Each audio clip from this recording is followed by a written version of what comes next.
This is Name That Patent.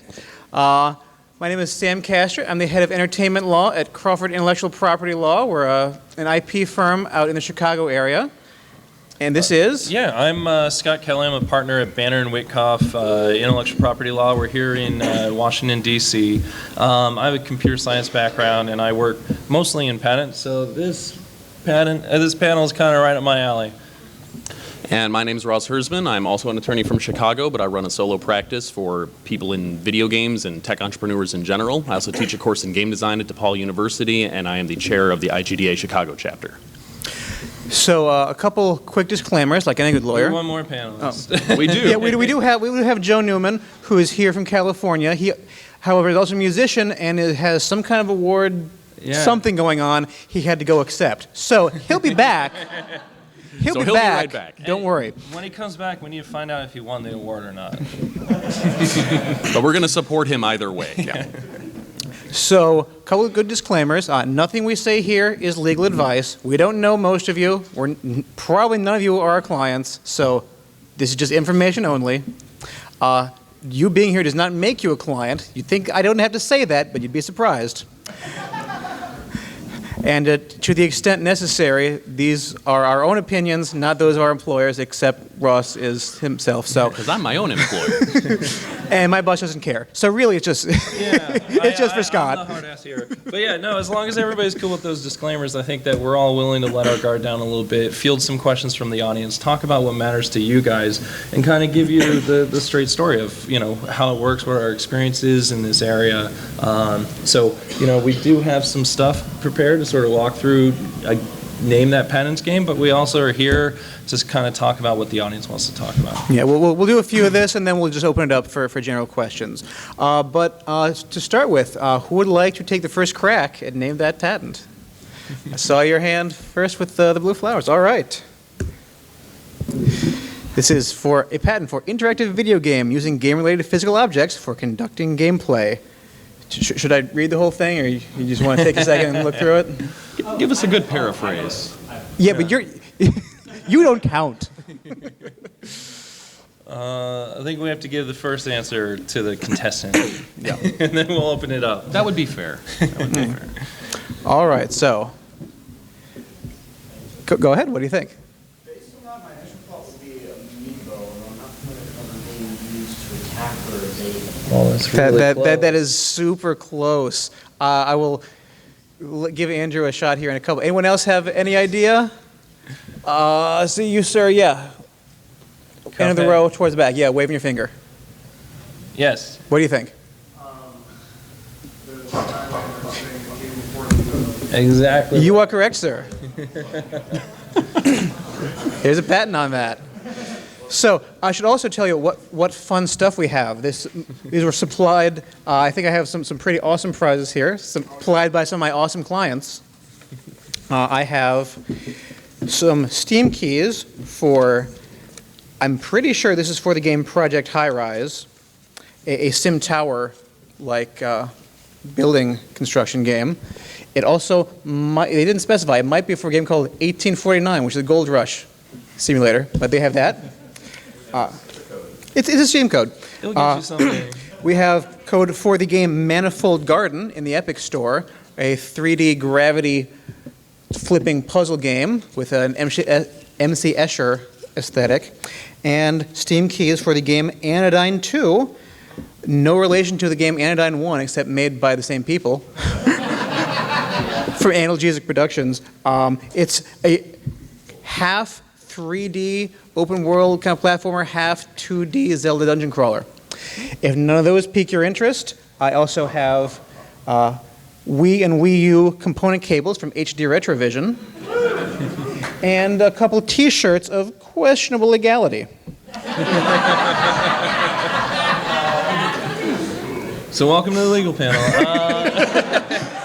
Get up here and grab yourself something. Yeah, so one of the things that drives this sort of game show that we're doing is patents are kind of a weird space because they read on this intersection of the law but also technology. And technology ends up being kind of hard to describe in a way that can be legally sufficient.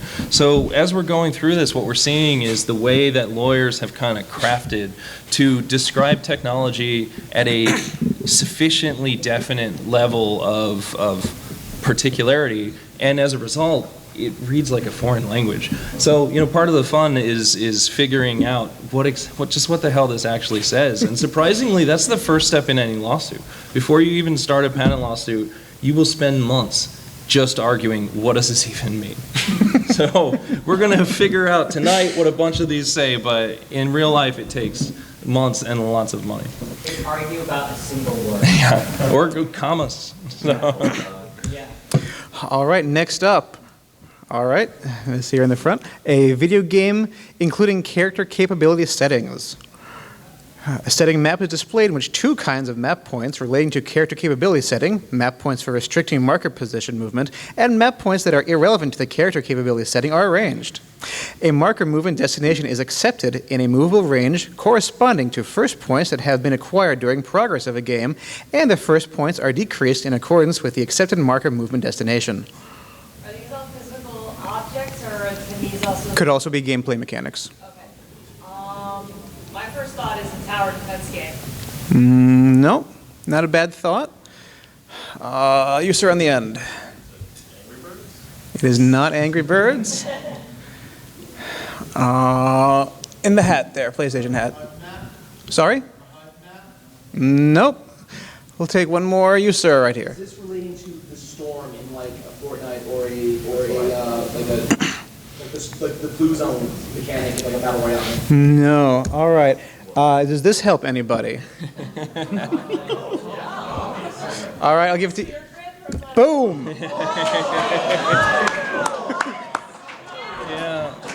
Yeah, there's a patent on that. Come on up and get yourself a thing. That's a deep pull. We have Project High Rise, probably, and Anodyne 2. No, I don't have Epic, so I have other Cool.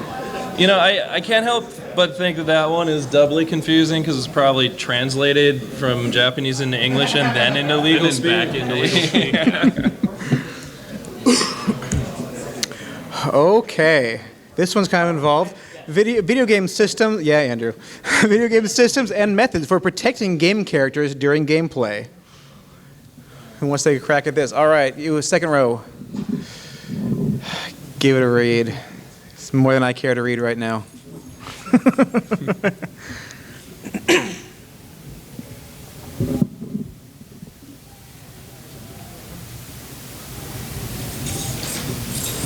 Sounds like a co-op space game, like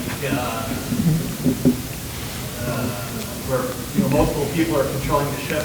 You forgot the co-op part. You got the right? co-op part right. All right, behind him. I'll take that.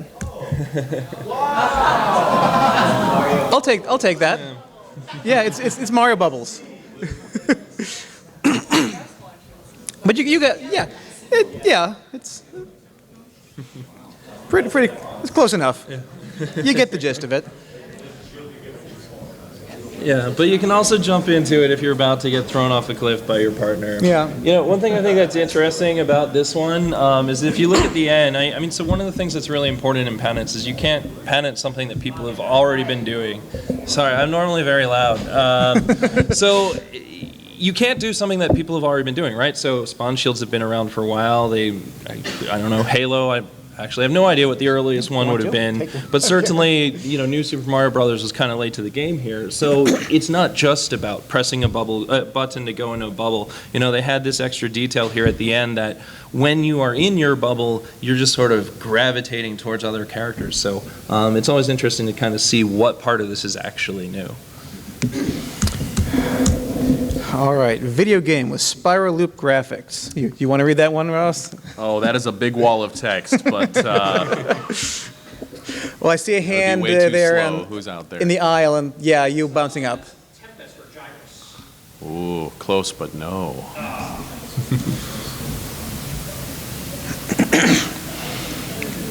This patent had a lot of attitude with it. I think if you look in the middle, the game character is upright on at least one location and upside down on another location. Blue shirt over here. You bet it is. Sonic the Hedgehog on a corkscrew track. There's a patent on that. Go figure. We do. But that's okay. And hey, Joe's back. Hi, Joe. Hi. Hi. Wave to the people. Hello, everybody. Who are you? Have we done intro? Okay. Sorry. Go ahead and introduce yourself. It's fine. Yes. Hi. My name is Joe Newman. I'm also a lawyer working in the video game industry. I've been practicing for a number of years. I have worked in-house at a number of video game companies. So I was in-house for 3 years at Electronic Arts, and then for 1 year at Ubisoft. My area of expertise is in privacy and consumer protection. I also know just enough to be dangerous on IP stuff, but I'm now at the law firm of Fenwick & West.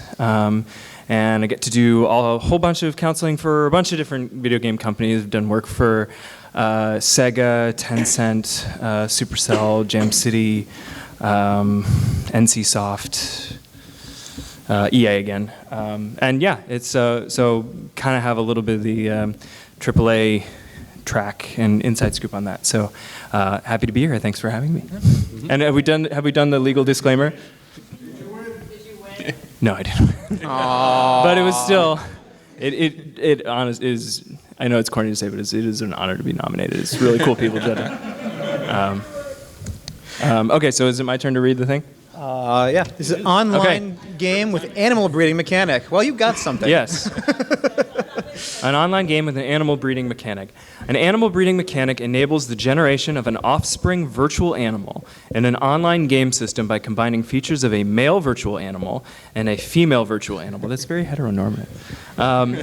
Relevant features may include a base color and an optional pattern markings with a corresponding pattern color. All right, I see. Okay. First hand was, over here on the end. Nope. Nope, it's not Pokemon. All right, woman with the pinkish glasses, I think. Black hair. No, almost. Right here, yellow shirt under a plaid. You.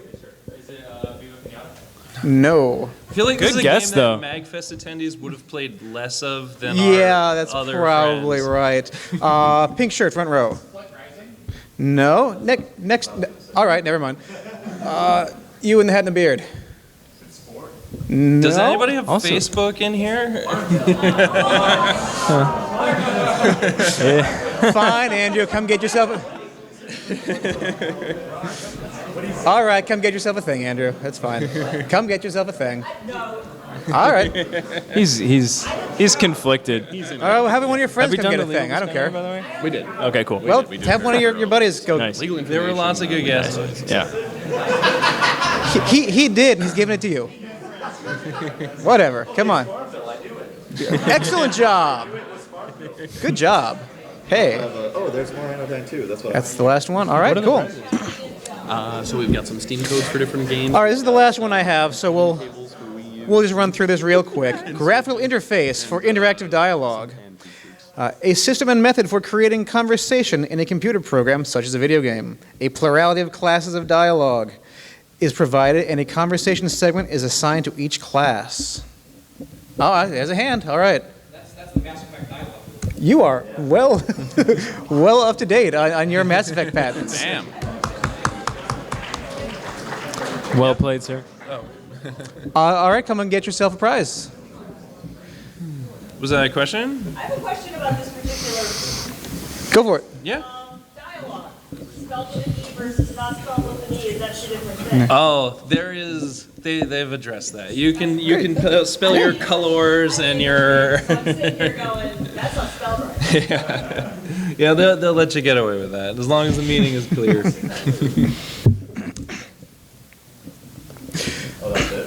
That's it, guys. Bye. Thanks, guys. Well, we have a bunch of time left. We will also be taking questions, and if you have a question, ask a question, we'll let you come get a thing too. But I have a question. Hey, Joe, Yes. I have a video game that's specifically marketed towards kids. I can take their real names and addresses, right? That's cool, huh? So that's a great question, Sam. I think that's a terrible So yeah, it's a great question with an answer. You need verifiable parental consent. Training about this at my school. Oh yeah. Yeah, I teach at one of the local counties, and we just had this beginning of the school year. We had to do a 5-part training about what information websites collect from students, and the steps that our county is now taking to verify websites. And you can't use websites with students that aren't verified through the county. Got it.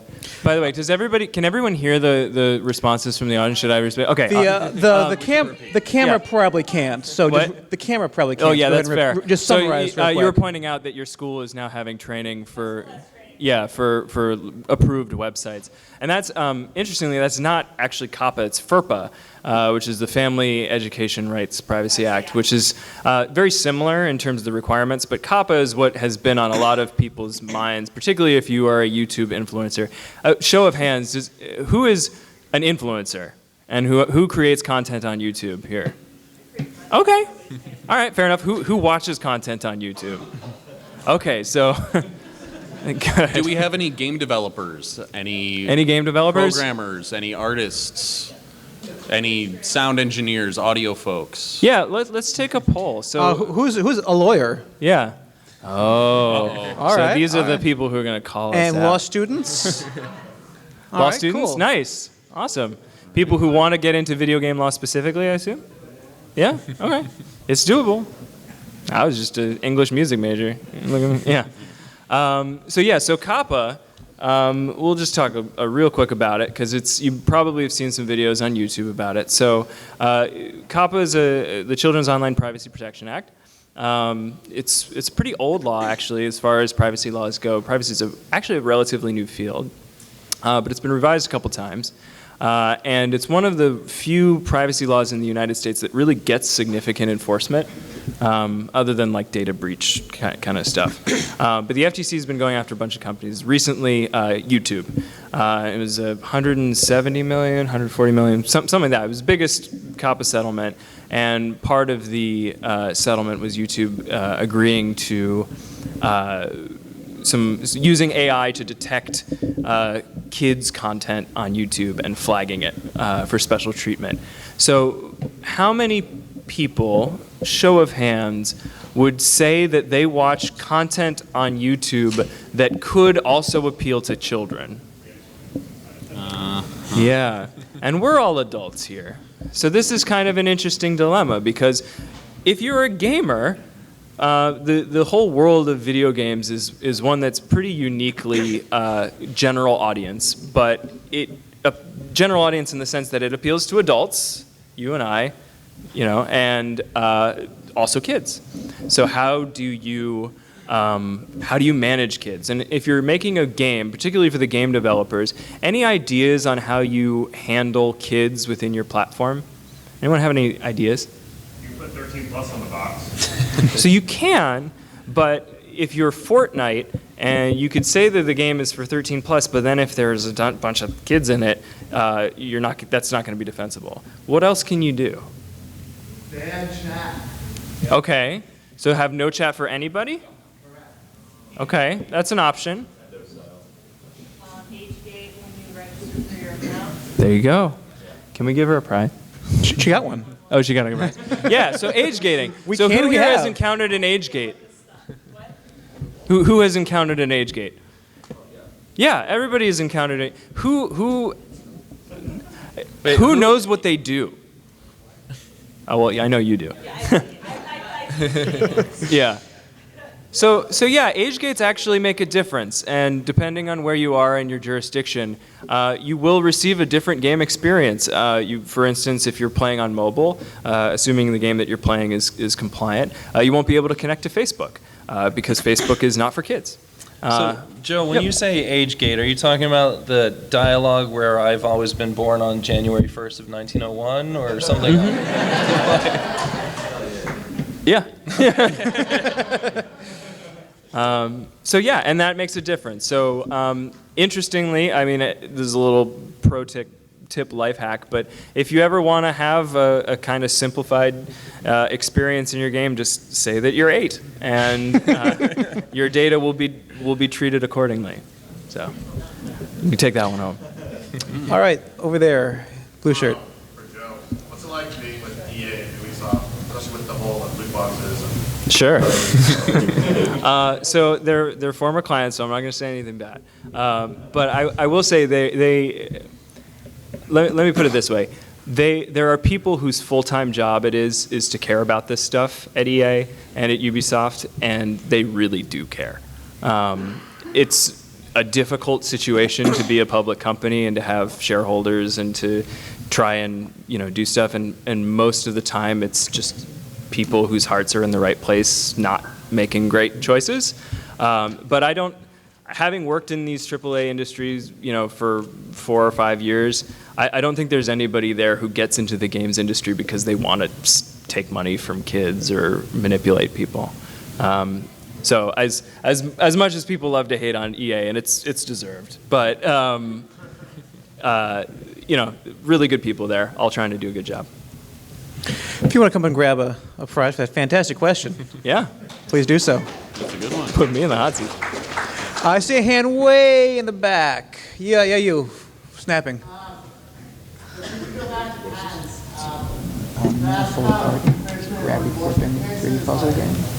understand how you want to register those for your clients, but it would seem to be very difficult not to enforce. Take them both, I don't care. Against anyone. Yeah, so I mean, the question was about sort of enforcement of patents. Is you can understand, the relationship of that to maybe what your game is doing, but what about what other people are doing? How do you write a patent? How do you get a patent such that your invention is protected? And that is an important part of the process. That's a big part of what Sam and I do in our capacity working on patents. Actually, my boss is the one who does the patents. Okay, sorry. I just. But yeah, so I mean, a big part of it is, and actually that's part of why those claims look like that, is because when you are working with a client who has an invention, a big part of that process is realizing that the invention can be a lot more than exactly what they're doing. If you came up with a really great user interface method, there might be a lot more to that. That might be usable in other areas besides in your specific game where, I don't know, maybe a fog of war or something. There's no reason fog of war needs to be part of your inventive user interface.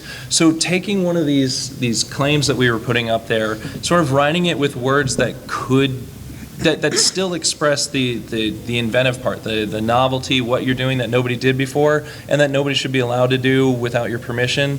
That's what you pay your patent attorney for. That's what you go back and forth with the patent office for, and then that's what the lawyers argue about when you do get into litigation. And it happens quite a lot that you do see claims that get too bogged down in what they were actually written about, even though the invention could have been something bigger. So the infringement and litigation side is the absolute most complex and most expensive part of all this.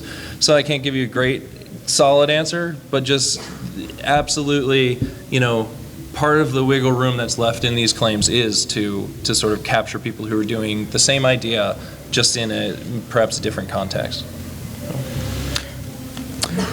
Anything to add to that? Probably not. That was perfect. And if you'd like to come and grab a prize, come on up. Go for it.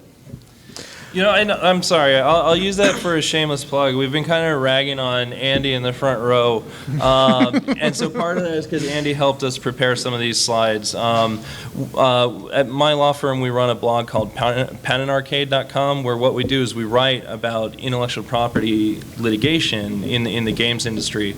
So if this is an area that's interesting in you, if you want to learn about hot video game patents of the day or something, I'd really encourage you to check it out. And on that note, we are just about to open the intern position for next summer. So if anybody really wants to write about video game intellectual property, please get my contact information and reach out to me once the posting is live. So. We're all about shameless plugs here. That's fine. Don't worry. That's why we're here. Yes, in glasses back there. On the other side of that, what are your thoughts about companies that just buy up like old patents just to sue large companies NPEs. So the question was, how do you feel about companies that buy up patents to sue people? Keep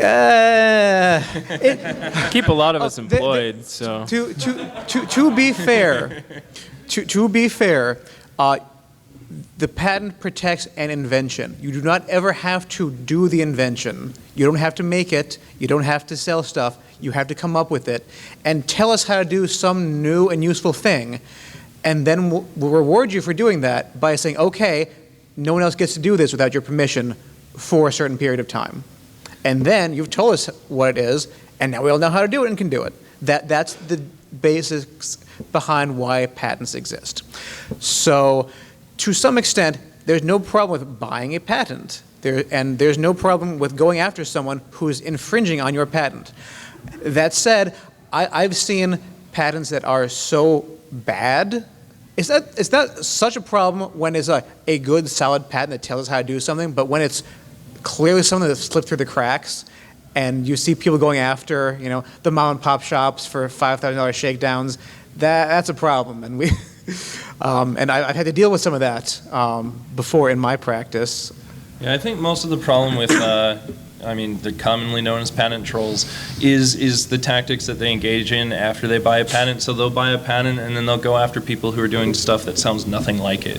And really what they're trying to do is they're coming in and they're recognizing that to fight this and win this, it's going to cost you $300,000. So why don't you just pay us $100,000 and we'll go away today? So I think when you look at tactics like that, those are really unsavory and they deserve the bad rap that they get. But from the strict idea of being able to sell a patent and being able to enforce a patent that you weren't the actual person to invent, I don't actually see it as much of a harm, because what you're doing, a patent is a right. A patent is, loosely a form of property, and if you can't sell it, well, then it's only worth something if you're able to enforce it. And unfortunately, a patent lawsuit can cost, multiple hundreds of thousands, typically, approaching $1 million. And that's not something that a lot of small shops that are doing some of the best inventing out there can really afford. So having the secondary market where you can sell your patents, it still benefits the original inventors when you sell your patent. I think the less savory stuff is when the whole bundle of patents gets bought in bankruptcy and then used against a whole industry that's doing nothing like it. Yeah, the way that I've always kind of explained it to folks is it's kind of like spawn camping. It's a poser move, but it's a legitimate strategy. Like a patent is very much a piece of property that you can buy and sell and own, and it's an investment. So you can do that positively or negatively, and that just kind of comes down to who owns the patent and why they bought it. So in the scenario that Scott's describing, where it's kind of a fire sale where they're buying up all the patents off of a company that maybe just went belly up, they could be doing that to protect those patents from foreign markets or bad actors, or they could be the bad actors themselves. It kind of cuts both ways, and it's a case-by-case thing. But I am with you that, we see more kind of negative aspects of it than positive ones. And one thing I know that some states, I don't know everywhere, but I know at least in Illinois, and I know some other states, we're not alone in this, are implementing, they can't affect the patent laws so much, but there are consumer protection and general public safety things saying, all right, if you're going to file, if you have a patent demand letter saying you're infringing my patent, here's what I want, you have to say X, Y, Z. Here's what you're doing. Here's what you're actually doing. Go figure. Here's the patent that I have. Go figure. Because a lot of them don't really have all these specific details. Here's the thing you're doing that's a problem. And so, there is recognition that this is a problem, and there is, at least on some state level, they're trying to deal with this. Yeah, and on that note, I think patent trolls was much more of a problem about 5 to 10 years ago. I think it's actually become less of a problem with some of the reforms that we've had in the law, some of the changes that courts have made.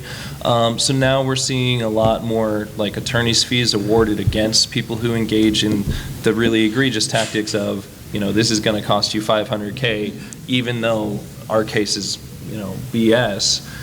So just pay us to go away. In that sort of scenario, you can actually fight it, and then the court will make the other side pay your legal fees. So we've seen a lot of changes like that that have helped the problem.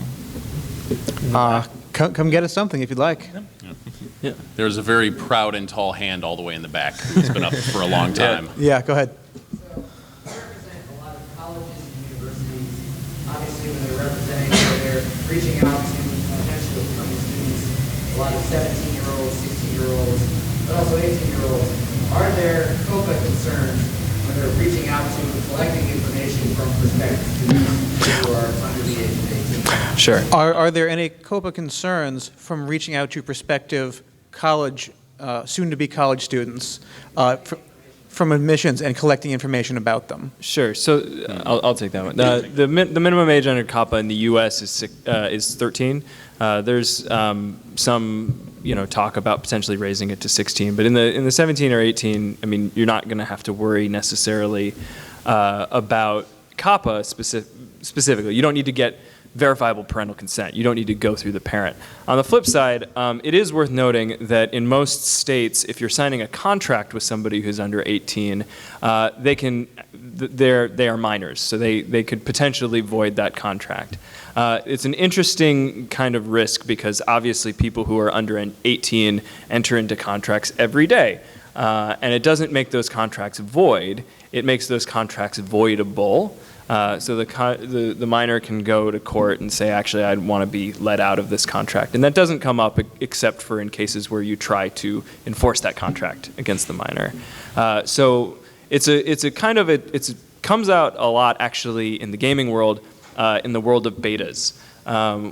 You have all these beta programs and people sign up for it. And one of the requirements usually is that you be 18 years or older. And the reason for that is because people like to leak beta footage, and if the company wants to go after a leaker, the only way they can do so is through contract.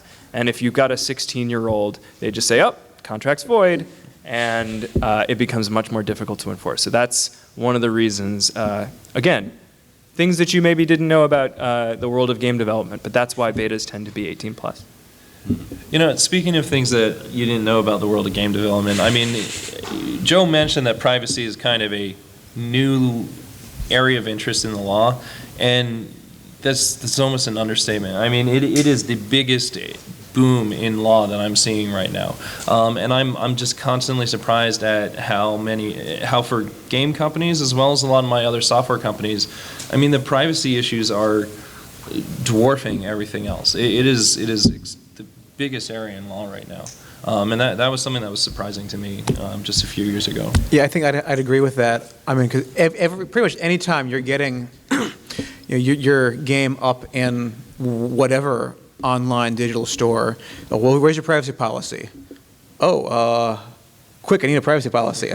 Okay, but now what are you collecting? And what are you going to do with it? And these are the hard conversations we have to have with our clients. I assume, Ross, you're right there with me on that?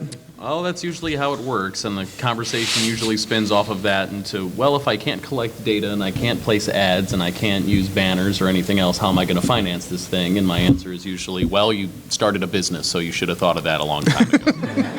It's not always a nice answer, but it's the answer. Very true. It is the answer. I'd like to ask a question, just a real quick, just shout out answers or whatever. But as gamers, I mean, we're all lawyers and we're also gamers, but like we are in the weeds on this stuff when we write these privacy policies that we know very few people read.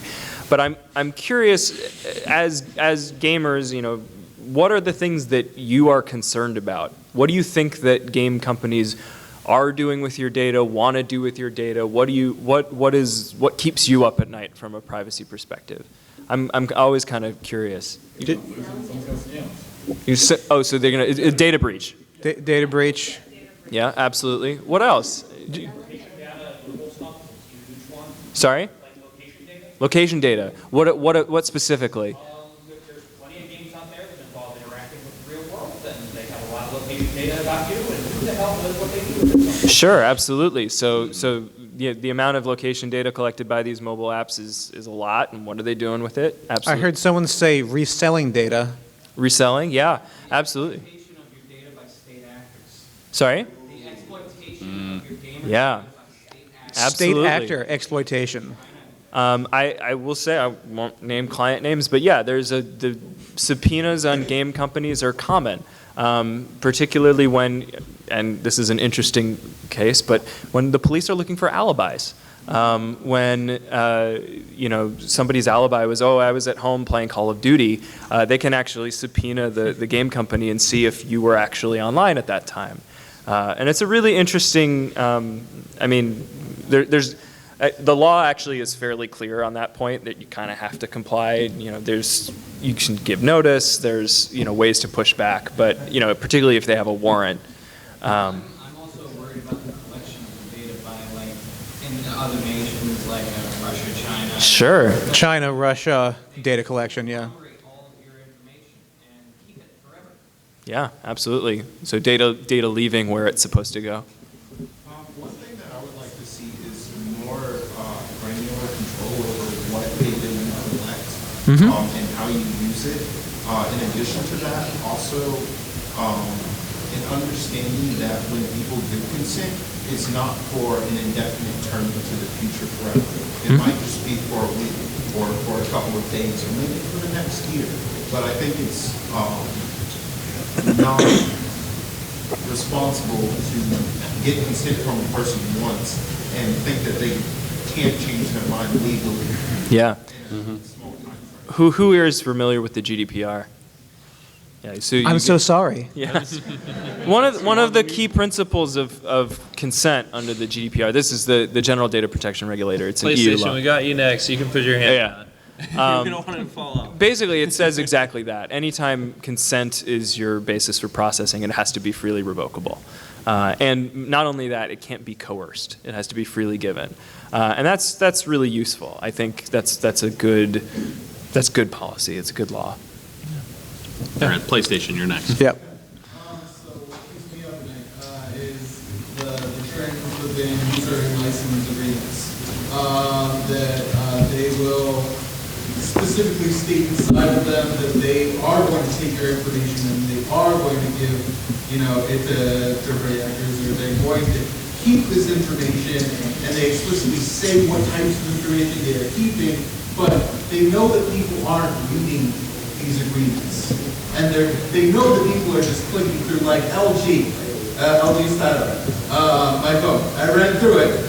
South Korea is getting just about everything that I am doing on this phone. But I bought the phone. I'm not going to return it. I accepted it. I'm just not going to do anything important on this. What is it? The app called Kick. In the user and license agreement, it says very specifically, they will not keep any of the messages that you type out inside of the app, but any pictures that you send through that app, they are keeping. And they will use whatever they want. See, and at that point, I almost want them keeping my messages because I just want some context. So I send a lot of memes. Yeah, that's right. The issue is end user license agreements have some pretty crazy terms, but the companies that supply them know you're not going to read them. And I think you're right, actually. I mean, I will sometimes I will actually look through them, especially if when it's like a paper copy, not software license typically, but some other. I'll look through it and like just on here like, no, I'm only on page 1, sir. There are 3 pages here. But sometimes I'll just say, and blindly clicking the OK button, and there we go. I do it too, and in theory, I know better. I think part of the problem with that is that it's not actually always nefarious. I mean, part of it, who knows exactly what's going on in the back end of their systems? It might be that they have to keep your pictures, or their lawyers told them to put that in there because your picture actually gets uploaded to their server so that the person can download it instead of it all being blasted out at once or something like that. So I think pretty often we see lines like that sound really draconian, but there's actually a really innocent reason for it. And I think this is one area where privacy law just hasn't caught up yet, to sort of recognize that there are some pretty legitimate uses, but in order to be allowed to do the legitimate use, you're kind of becoming allowed to do all the other like scary stuff too. And I mean, we saw this a lot with like app permissions, right? You know, why does this app need to know where I am all the time? Well, it really doesn't. It's just going to tell you, you know, when you're, I don't know, near a store or something like that. And so I mean, I don't know if you guys have seen clever EULAs that allow people to do what they need to and disclaim all this scary stuff. Yeah. The ones that I like the most that I try to write are ones that kind of expand. I think of them like accordions. So it's like, would you like to learn more? Click this, yes. And then you can kind of get more and more detailed information. I think that those tend to be the most effective because everyone in the room says, you know, I don't read that, I don't click that, I just click agree and move forward. So the ones that I see that are more effective are the ones that kind of scale with people's level of interest. I'd like to see more explanation. You know, why are we collecting this? And that's actually required of banks. And so they just say, well, we're going to do everything with it. So it doesn't help in the end. And one thing I do sometimes see is there's the official version written in lawyer speak, and then there's like the colloquial summary, which I think is nice. And then it's always, this is not the official text. You have to look at the complicated legal speak, but just so you know, here's basically what we're talking about. And I appreciate that for the most part. I think that can be pretty helpful. I appreciate them people. when there's both. Yeah, it's a tricky exercise because really, like, when you talk about, specifically in a privacy policy, so if you fail to disclose something in your privacy policy that you are doing, that's an immediate FTC action, right? Like, if you under-disclose, then that's a problem. So the incentive on the lawyer is to try and over-disclose. And when you try and simplify on top of that, there's always nuance that gets lost. And so a lot of lawyers do take the easy route, which is we're just going to do really expansive language. We're going to give you a lot of flexibility. Like if it's outside counsel, like, okay, you're not collecting IP address now, but you might in the future. So like, let's just put that in there. And it does lead to these situations where you've got these very broad privacy policies. And like you said, there's not a whole lot you can do as a consumer. You can't like reject it. You can't return your phone. But there are some situations where people have kind of flagged things that they didn't understand or needed clarification in EULAs. I think Pinterest was one of the examples where there was like some language about, oh, Pinterest can use your photos, and Pinterest had to go on record and say, no, this isn't, and clarify in response to kind of consumer demand. So there is precedent for companies clarifying when there is confusion. And I think that's actually the example I was thinking of, because in the end, when they were getting permission to use your pictures, it just meant they were going to like downscale them and use them as thumbnails. Right, exactly. It was totally benign, but like the language has to be broad, and you don't necessarily think about all the implications. It's hard. Yeah. I think one more thing to say on that. Also, part of it, when it's like, oh, you know, we want a license to copy your stuff and keep it forever. Part of that is just making sure they're covered legally from the copyright perspective, because anytime you make a copy of something, we're looking at potential copyright violations. So I save a copy and I move it to another file, so now I have two copies. I've just made a copy of this thing. And if I didn't have permission to do that, suddenly I've committed copyright infringement. So I'm not familiar with Pinterest specifically, but you'll see things. And I think Twitter has something similar. It's like, yeah, you give us the right, worldwide, perpetual, whatever, to copy these things and allow other people to copy them. So what does that mean? It means retweeting. You will let people do that. And it sounds bad because I think partly is people aren't familiar with some of this language, the specific legalese, which we don't really expect you to be, but they see that, what does that mean? Can they do it? No, it just means so you can retweet stuff. All right, so we've got some dedicated arms back here. Why don't we go 1, 2, 3? All right, 1. Yes, you're first. While we're talking about EULAs and whether you read them or you don't, what's your take on whether your clients are familiar with automated tools and whether consumers are using things like Lawyer to scope out their end user license agreements and all that? So the question was about automated tools for creating end user license agreements and privacy policy. I will jump on this as a lawyer. We don't like those because, and it's not just because they take work away from lawyers. It's because they miss the nuance. They are also just trying to give the most flexible language. They are just kind of, it's cookie cutter stuff that's designed to be a one size fits all. And as we said, that leads to confusion. To quote Crazy Ex-Girlfriend, the situation's more nuanced than that, It's true. All right. Yeah, I think if you want to come up and we have a T-shirt, we have a download code, and we have our component cables up here if anyone wants something. All right. Well, if you want something specifically. I know. White hat. Second person, yes. So something particularly that's come about recently that concerns me is digital media ownership. So platforms like Steam don't really own the games that you have on there. And so I'm afraid of where digital media ownership goes in the future. You don't really own your Steam catalog. Problem? Yeah, you have a license. Yes. That's different. I share that concern. As do I. As a gamer, before I was a lawyer, I'm a collector. I love having my collector's editions. I love discs. I love cartridges. I love special editions. I love holding that stuff and keeping it for a long time. I don't want to have to rebuy the white album every time there's a new media platform out there. I think there's been a shift towards licenses over just owning a physical thing for a multitude of reasons. Some are financially motivated, some are just we're moving towards a digital culture and it's just easier to distribute things digitally, and from a legal perspective, licenses just are a more elegant solution to protecting that. From a consumer perspective, I agree.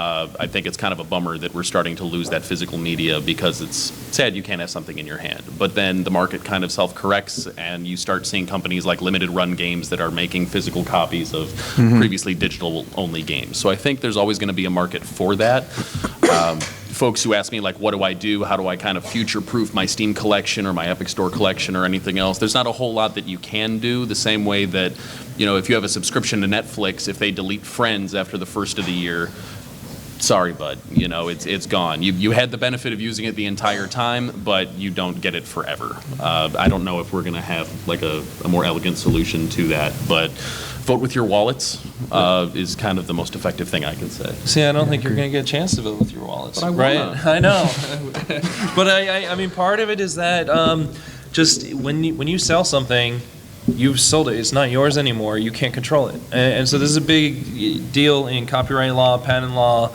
and then contracts. And so a license is, instead of selling it to you, I'm going to let you use it, but I get to control that somehow. And so, when you go through distributors like Steam, well, the publishers don't necessarily want to give Steam the right to sort of let everything go run amok. So, I mean, it's just contracts all the way down. And so, yeah, I mean, this is a big deal now because they're trying to clamp down on like used games resales. So, I mean, they're trying to cut down on gray markets and resale markets, and practically they know that you're going to go back and rebuy that copy of that game. I've bought Sonic the Hedgehog on probably no less than 20 different platforms, and that bums me out. Part of me is like, I want to be able to scan the barcode off my Genesis copy and just get for the rest of my life, new version of it on whatever console I own. But that's not fair to the devs who made that game in the first place, and it's not fair to all of the devs who had to upscale, report it, add new features, and import spin dashes and new features and cool background stuff. So it's kind of a bummer that we have to keep paying for something we've already had, but I think that's just the nature of the beast. I think you're right. I own at least 4 copies of Final Fantasy IV, and I'm really not upset about it. We have a question. we There, and then let's go back over here. Yeah, come get a goodie if you'd like. So one thing that kind of scares me about that I've been seeing a lot more in terms of service or EULAs is you are waiving your right to a class action lawsuit. Yeah. Mandatory arbitration, going to arbitration instead. Is there anything that I'm missing there that is better on the consumer perspective, or is your product is a cent cheaper. So class action waivers in the EULA. Am I missing anything that's bad? No, I don't think you are. Anything, fellas? Let's not call it bad. Let's call it consumer. Problematic. I'll say this. Arbitration for some things can be a more elegant solution because it's a faster remedy than taking it to court, especially when it's just little old you. But unfortunately, too many consumers are in a position where if you're forced into arbitration, you don't get to pick your arbitrator, you don't get to pick the terms, and, you know, big bad company, whoever they are, kind of holds all the cards and dictates a lot of information. So from a consumer perspective, that's hard. And it's not just from a consumer perspective, it's also from like an employee perspective. A lot of game studios, when they're employing people, are using mandatory arbitration agreements for things like harassment or HR kind of issues. And we're seeing a lot of changes in the industry about that. We've seen walkouts at Riot over arbitration agreements and other kind of HR, civil action kind of things. So very much like the physical media versus digital media, we don't always get the chance to vote with our wallets, but Twitter definitely hears you. So the more that you say, the kind of more you can help yourself. I will say one other thing about arbitration, at the risk of me getting in trouble. We are dealing with a case in which a client had a forced arbitration clause, an individual arbitration, and the plaintiff lawyer, to their credit, very annoying and also very clever, said, okay, we're going to file 40,000 arbitrations on the same day. This is what you asked for. That is what the agreement said. And so now we're trying to deal with that. That's what you get. Yeah. So you may see change in that area. Just a quick pause. All we have left are the Where did you get? YPBPR component cables that will let you hook up your Wii or Wii U to a fancy new TV. Who still uses their Wii U? I do. There we go. I pocketed one of these for myself. You're cool. I want to see how many there are. If anyone wants one, just come take it. There are two left. Okay, we've had a very good attendee with a hand up for a long time. Yes. Yes. But I hate legalese. I don't want to look at it. Yeah, that's two. Who has more important stuff to do and deal with in their life. Yeah. Is there a future, or are you guys working on a future where average people don't have to look at Can I take this? Yeah. coverage of a novella? So, okay. Yeah. So here's my quick. So the question comment was, I hate legalese. Is there a future where we don't have to read it and you don't have to write it? We don't have to write it. For consumers. No business to business legalese. I'm all for that because I don't have to look at it. Sure. As a consumer. Specifically, The business to future- consumer legalese. So who were the law students? That's the future, and we're trying to do it. Blame them. I'm saying, the more people who are video game savvy, the more people who are in the industry who understand what consumers actually, and that's why I ask the questions like, what do you guys care about? Because that's what we want to do. We want to make sure that we, cover our ass, but we also want to make sure that we write it in a way that you understand. Because if you understand it, and we've written it, we're done. We move on. So it is one of those things where knowing the industry is super valuable. So to you two, you guys are doing a good job.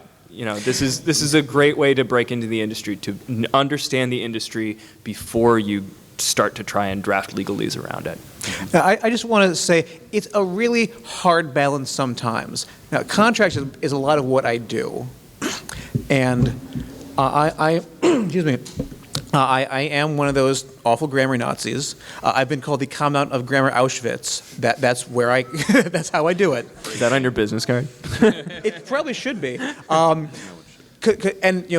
And contracts come down to precise language. The less precise you get, the more wiggle room there is, the more people can try to work around. Well, I don't really want to do what I agreed to do, but you didn't write it very well, so I'm not going to.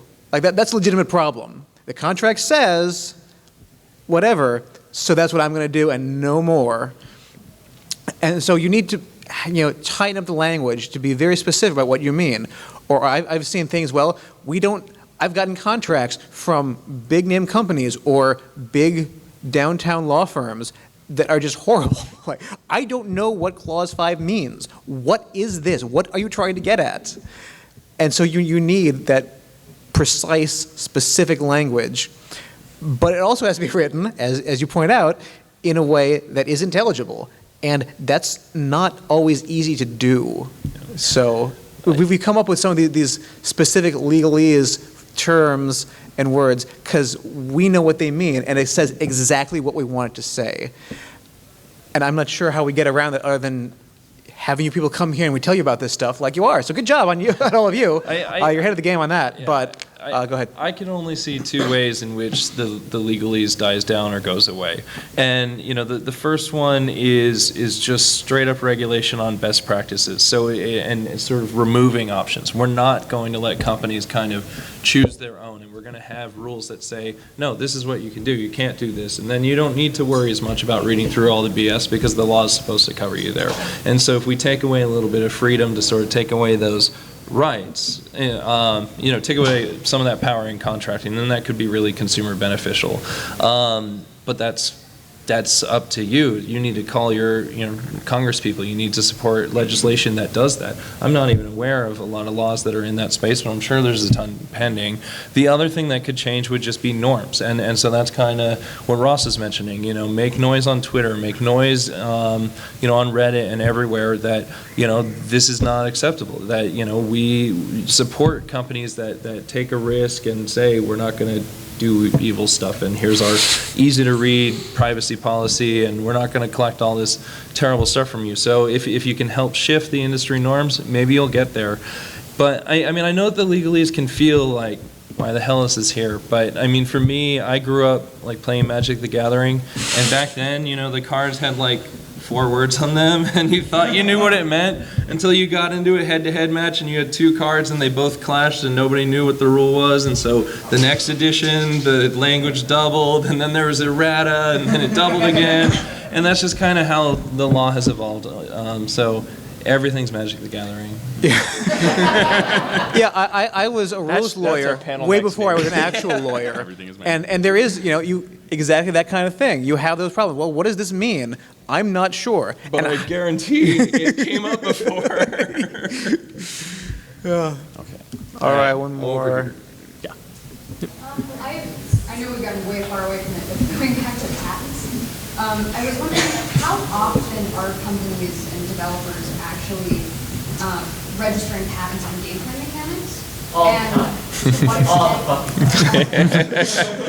what extent? Every day. Like every day. AAA developers, or are you seeing that from indie developers as well? And how does it affect indie developers? Like, is it a thing where if you put something in your game that's maybe referential to something and there's enough of a thing, how likely is, say, like BioWare to sue you based on like a dialogue? So the question is, how much are game mechanics actually getting patented, and who's doing it? And I'll let Scott start with this one. Well, Sam, you and I can weigh in here too. I will. But So we represent a lot of independent and small to mid-sized studios who we can handle the indie side. Yeah. the little guys, the hardworking guys, and we'll put it that way. No, I'll stand by that. So a lot of my clients, for example, will be funding their games either from donations from their rich uncle or from crowdfunding, Fig and Indiegogo and Kickstarter and that kind of thing. And or a day job. Or a day job, that too, they might moonlight. But the entire budget for that game might be 15 to 20 grand, certainly under 100 grand. And if they're, they might have an amazing mechanic because they're creative, talented people, all of them are. So there's a very good chance they might have something that's very patentable, but they just might not have the budget to do it, and it's something that they might not even consider. Even after talking to someone like Sam and I, where we'll tell them point blank, like, this is cool, you need a patent for this. We don't do patents, but we know this guy, he does patents. They just might be priced out of it. So I think, Scott, you can weigh in here, are most of the patents coming from AAA just because indies and small folks don't have the money for it? Is there a cool way for indies to get patent help affordably? Yeah, so the truth is patents are very expensive, and so it does become more of an established player space. That doesn't mean that indies and outside of the gaming area, like startup companies that are making software and everything, they certainly are players in the space, but I'm not aware of very many indie studios that go after patents. I mean, the simple fact is the numbers don't work out because, getting a patent on file can cost $20,000. And then you don't even know what the patent office is going to do, how long it's going to be in back and forth, and then you have to pay for it to issue, and then every couple of years you have to pay a maintenance fee. And then if somebody starts ripping you off, you have to be the one who files the lawsuit. You have to be the one who pays the lawyers to go to court and draft up all the papers. So it's a really expensive game. So as far as indie studios go, on a lot of the labors of love or the small team projects that we see, they don't generate a lot of patent filings. That doesn't mean they're not innovative, but it does sort of come down to cost there. Now on the flip side, you also asked, how often is this being patented? And absolutely, it is still being patented every day. We try to keep track on the blog of kind of new and interesting patents that come out. There's less of them now than there used to be because there were some changes in the law about what you can and can't patent. So strictly a scoring system, you probably can't patent anymore, but like a user interface or something, you still could. And then to your kind of third question of how worried should small companies be, it's an area where, we said at the beginning, this is not legal advice, but it's kind of, don't go around copying other people's inventions, but also don't stay up all night scared of getting a patent infringement letter. It doesn't happen to everybody, and a lot of times the motivation is more like two direct competitors or really where that you're kind of making something similar to somebody else. So I wouldn't... It's very easy for people to learn a little bit too much about patents to just be really nervous and stop creating, and that's kind of the worst thing that could happen. Because the point of patents, copyrights, and to a lesser extent trademarks is to encourage people to get out there and create new things. And so when patents have the opposite effect of sort of getting people out of the market and stopping them from creating things, then that's a really bad result. I will say sometimes my response is, not only don't worry about it, but don't even bother looking. Because for one, there's so much stuff out there you can't even find. You file a patent application, it's not going to be findable by anyone except the person who filed it and the patent examiner for months and months and months. There's just so much out there you don't even know about, and if you do happen to do a patent search for some reason and find something, well, now you know about it, and that's willful infringement, and that's a lot worse. So I'm typically not one to say bury your head in the sand, but this is one instance where it's kind of not a bad idea. I try to keep up on things like this, although I did just putting this together learn about the Farm Bill patent. So even I don't know all this stuff that's out there. But if I see, oh, this is kind of like, you're making a game kind of like that, and oh, hey, I remember sphere grid, yeah, don't do that yet. Yeah. And I don't remember how old that patent is. It might be okay now. I don't know. I'll have to check. I think it's too new. I think that patent was lucky to survive, but that's a totally different topic. The one thing I would want to leave everybody with the room with here, specifically about patents, is it's really easy to look at a patent. We were playing this game, right? What does this cover? The fact is,